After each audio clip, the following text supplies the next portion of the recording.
హుస్సేన్ సాగర్ లో నిమజ్జనంపై ఆంక్షలు ఫ్లెక్సీలు ఏర్పాటు చేసిన పోలీసులు జీహెచ్ఎంసీ అక్కడే నిమజ్జనం చేస్తాం ఎమ్మెల్యే రాయసింగ్ 2021 నాటి ఆదేశాలే కొనసాగుతాయి పాత కేసును మళ్ళీ తెరవనక్కర్లేదు హుస్సేన్ సాగర్ లో పీఓపీ విగ్రహాల నిమజ్జనంపై హైకోర్టు స్పష్టీకరణ అంటూ ఒకరిని చూస్తున్నాం ఏదైతే అంటే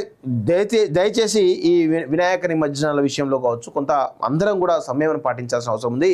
ఇక్కడ హైకోర్టు స్పష్టం చేసింది ఏం చేసిందంటే మట్టి విగ్రహాలు ఏవైతే ఉన్నాయో వాటిని మాత్రమే నిమజ్జనం చేయండి ఏవైతే పిఓపికి సంబంధించినటువంటి వాటితో తయారు చేసినటువంటి విగ్రహాలు ఏవైతే ఉన్నాయో వాటిని దయచేసి వేరే జిహెచ్ఎంసీ ఏర్పాటు చేసినటువంటి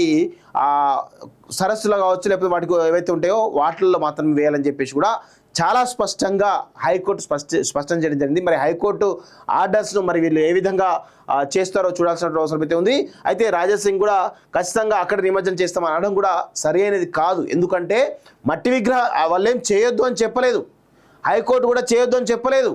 క్లియర్గా కేవలం మట్టి విగ్రహాలు మాత్రమే చేయండి అది ఆ మూసీ నది ఇప్పటికే మురికి కంపుగా తయారైంది ఇంకా కంపు చేయకండి దయచేసి అని చెప్పేసి కూడా మేము చెప్తా ఉన్నాం ఎందుకంటే వేరే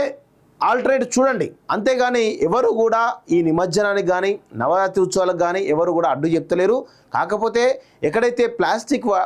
వాడడం వల్ల విపరీతమైనటువంటి ఇబ్బందులు వస్తూ ఉన్నాయి సో దాన్ని కంట్రోల్ చేయడానికి ఒక హైకోర్టు ఒక డెసిషన్ తీసుకోవడం జరిగింది దయచేసి హైకోర్టు ఆదేశాలు పాటించండి హైకోర్టు ఆదేశాల మేరకు మీరు పాటించాలని చెప్పేసి కోరుతాను మీరు ఒకవేళ ధిక్కరిస్తే హైకోర్టు ధిక్కరించాలని చెప్పేసి కూడా రాజసింగ్ గారు నేనైతే అనుకుంటా ఉన్నాను